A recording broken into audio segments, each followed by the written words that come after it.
This is Dimitri Lascaris for The Real News. A 2013 report by the right-wing Canadian think tank, the Fraser Institute, estimated that over the next decade, more than 600 major oil and gas projects worth approximately $650 billion were planned in Canada. According to the Fraser Institute, for every one of the projects proposed for Western Canada, at least one First Nation community was, quote, implicated. The Fraser Institute claims that this could give Indigenous peoples an opportunity to increase employment and economic prosperity through collaboration in energy development. But the Indigenous activists on the other side of the protest barricade in Western Canada have a different point of view. A recent study published by the Indigenous Network on Economies and Trade, titled Standing Rock of the North, the Kinder Morgan Trans Mountain Pipeline Expansion, outlines the risks that the financial and banking community face by investing in the $7.4 billion pipeline expansion to triple the amount of highly toxic tar sands bitumen flowing from Alberta to the British Columbia coast. The report lays out the environmental, political, and historical issues, and perhaps most crucially, the legal threat to the Trans Mountain Pipeline project. In particular, the report notes that the proposed expansion would run through 518 kilometers of Secwepemc territory in south-central interior of British Columbia. We are pleased to be joined today by Kanahus Manuel, who is a member of the Secwepemc Women's Warriors Society and co-founder of the Tiny House Warriors, Our Land is Home project to stop the Trans Mountain expansion. In her battle against the pipeline, Kanahus has been imprisoned and is named on several court injunctions for blocking destructive industrial projects in her people's unceded territory. Kanahus joins us today from the Niskonlith Indian Reserve 690 in the Secwepemc territory, fresh from a European tour. Thank you for joining us today, Kanahus. Thank you for having me. Now, in Europe, I understand you met with financial institutions that are invested in the proposed Trans Mountain expansion. With whom did you meet precisely, and what was the essence of your message? We traveled to both Paris, France, and to Zurich, Switzerland. Zurich, Switzerland being as the Swiss Wall Street, as they were calling it there. We met with Credit Suisse, which is one of the financiers of the Kinder Morgan Trans Mountain Pipeline. We asked them and called on them to divest, directly or indirectly to the construction or the operation of the Kinder Morgan Pipeline, Trans Mountain Pipeline, that lies within our territory and all of BC, in which is unceded. We really had to educate the bankers and these financiers about the actual risk, because Kinder Morgan has not properly informed them of the risks. And powerful message that we traveled with is that our land is unceded, and that the province of British Columbia, Canada, nor Great Britain never got the title or to our lands. We've never ceded or surrendered or released our lands to any foreign government. And this is what we traveled with when we traveled with this risk brief that you were mentioning. It cited all of this, including that it was illegal from 1927 to 1951 for us to even address this unceded and unsettled land issue here in so-called British Columbia and within our territory. At that point, that was already in my grandfather's age, and he began organizing in our nations and across BC on the housing issue. And you fast forward to now our generation, and we're still dealing with the housing crisis and housing issues here in our territory in unceded BC, because as of now, what the government of Canada did when they came to usurp our lands was to take every single Indigenous person off of our traditional land base and put us onto 0.2 Indian reserves in what we live in now. I'm right now calling and talking from Niskonlith Indian Reserve 690. To us, it's a concentration camp. It was a way that the government of British Columbia and Canada could come and take the wealth of our lands and resources and push us onto the 0.2% Indian Reserve concentration camps. And this is not what we want. As people, we are fighting for our land. We're fighting for our rights. We're fighting for recognition. We're fighting for our title to our lands that we never gave up.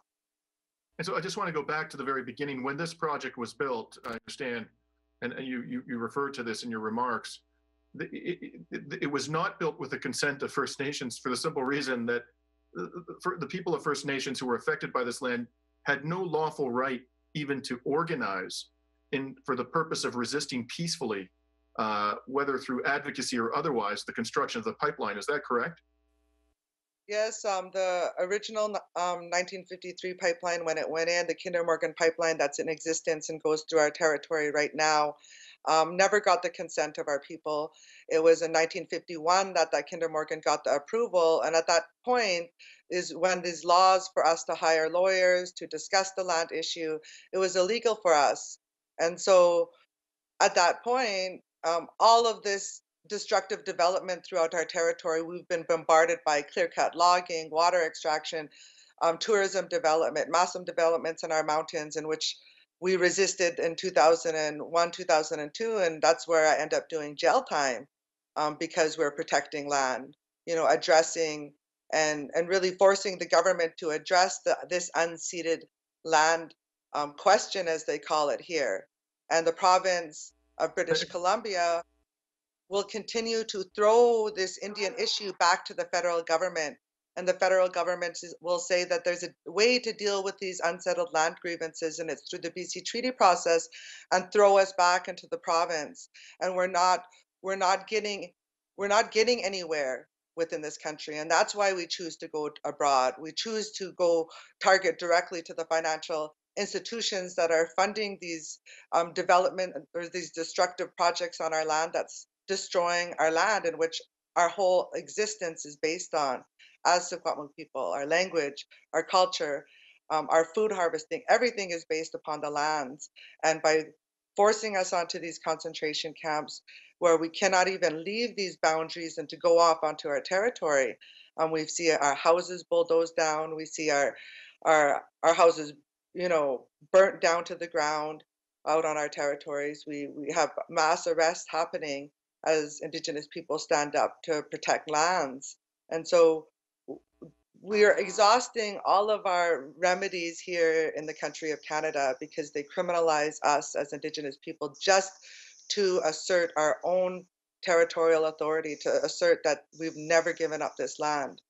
Now, Kanahus, the Fraser Institute in its 2013 report pointed out that Canada's national unemployment rate at the time of the report was 7.1%, whereas the unemployment rate for First Nations reserves was over three times greater at 23%. And in a rare show of sympathy by the Fraser Institute for First Nations, the Fraser Institute understandably called the Indigenous unemployment rate staggering. But its solution is to expand fossil fuels extraction, solution to this unemployment crisis. How do you respond to the Institute's economic rationale for fossil fuels expansion? Right now, Indigenous people, First Nations, or status Indians living on Indian reserves here in Canada, when you look at the UN Human Rights Index, Canada is right at the top, and Indians living on Indian reserves are down in the 50, like with any other third world country. The reality is, you don't need to be an expert in economics to know that if we're living on 0.2% of our land base, who is going to be poor and who is going to be rich? Canada has been benefiting off the theft of our lands and resources since the very beginning. They're celebrating 150 years of that theft this year in their birthday. So here in the Nisga'a Indian Reserve, we come from a very small community. There's only 2 employers on this reserve. There's the Nisga'a Indian Band, which has federal funding that keeps the social conditions of our people from just barely surviving, and a gas station that could possibly hire 4 people. So there's no employment on our reserve. We have like everyone has to leave. All the educated people of our community leave to go find employment in urban settings. 60% of our members are off reserve living in urban settings. So here in the community, we have like an 80% unemployment rate. One person on welfare, social assistance, a single person gets $235 a month. That's the impoverishment that we're living in. So with this campaign, Tiny House Warriors, Our Land is Home, to build these tiny houses on wheels, to put them in the direct path of the pipeline, to protect our most important economy, which is our food and our lands.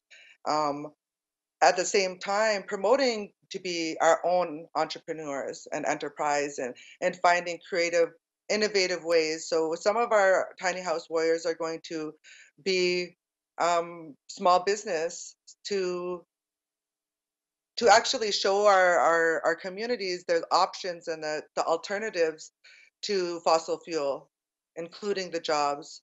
They're flooding these government funding with jobs for youth. They're targeting our youth to work for these jobs. They're targeting our youth to go work at the tar sands. We need to be able to create alternative solutions for our young people as well.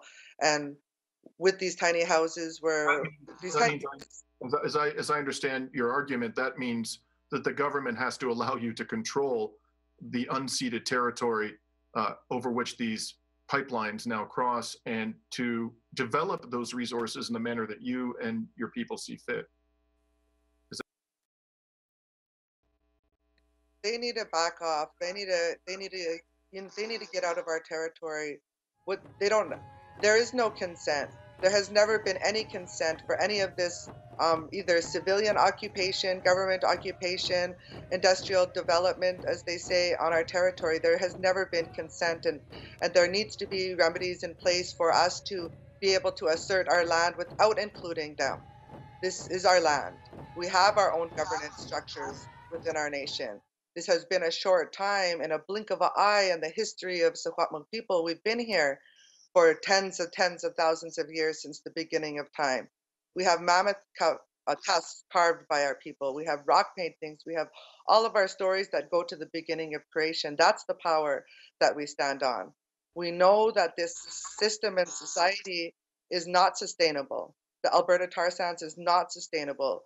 They have to stop it at its source. They have to keep it in the ground, because the tar sands is going to create, even a bigger magnitude of changes in this world. They want to mine this area the size of France, the size of Texas. Like, they're going to continue to ravage the earth if we don't stop them. And the only ones that will stop them are the people that actually get out there and use their bodies to stop them. And I want to just conclude by going back to the beginning when we were talking about your visit to Europe, Kanahus. Your argument to these banks, including Credit Suisse, was it focused exclusively on the legal risk and therefore the financial implications of investing, or did you also articulate to them these historical injustices and appeal to their sense of humanity and not just to their bottom line? And if so, what do you think? What do you think ultimately they're going to do? What was your sense of the reaction from these European financial institutions? The real legal risk and the hard law of unceded title really drove home to them. They understand that you need the clear, proper title to the land in order for them to either insure the pipeline or invest into and finance any of these companies. So they stood up. They stood up. They noticed that we did our research. We were able to properly articulate why unceded title is risky for their finances. They knew that it was very clear that Kinder Morgan does not have the consent, and it's not what Kinder Morgan is saying to them. They're saying that they do have the consent of the Indigenous people. So going and seeing these people firsthand, face to face, and saying, no, Kinder Morgan doesn't have the consent, Canada or BC doesn't have the consent, and that's the minimal standards, is the free, prior, informed consent from Indigenous people for these projects to go through. So we traveled there on a global movement, a Divest the Globe, um, to bring together all different types of organizations. So we are a part of that organizing that was also taking place over there. But one of the things that was important upon meeting with Credit Suisse is they asked two questions at the end, and one of them was like, who is the proper decision maker? Who is the rightful title holder, and how do we go about getting consent if we're saying that Canada is violating international Indigenous and human rights by bypassing and manufacturing leaders with the Indian and Northern Affairs. Before it was the Indian agents, but now those are the chief and council system, where the chief and council system and the reserve system, band office system here in Canada is federally imposed, and their boss is Carolyn Bennett, the Minister of Indian Affairs. So what we're saying is we have a traditional governance structure to make decisions. We know who are the proper decision makers, and we know traditionally and who we are as Secwepemc that it's always been collective.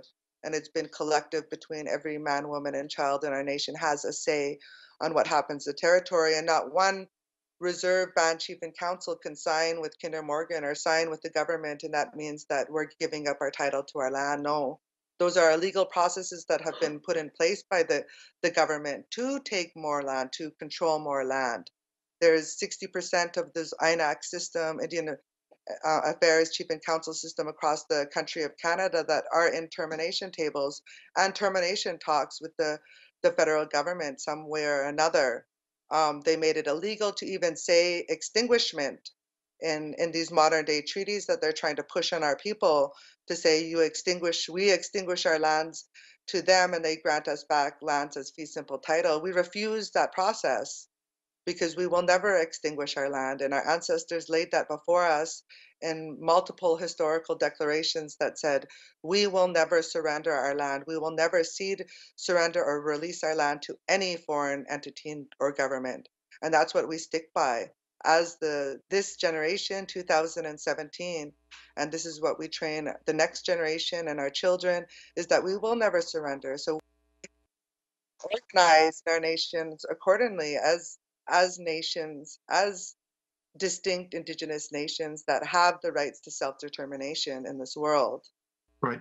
Well, it's been a pleasure talking to you today, Kanahus, and we will continue to follow with great interest your resistance to the Trans Mountain Pipeline expansion. And this has been Dimitri Lascaris reporting for The Real News.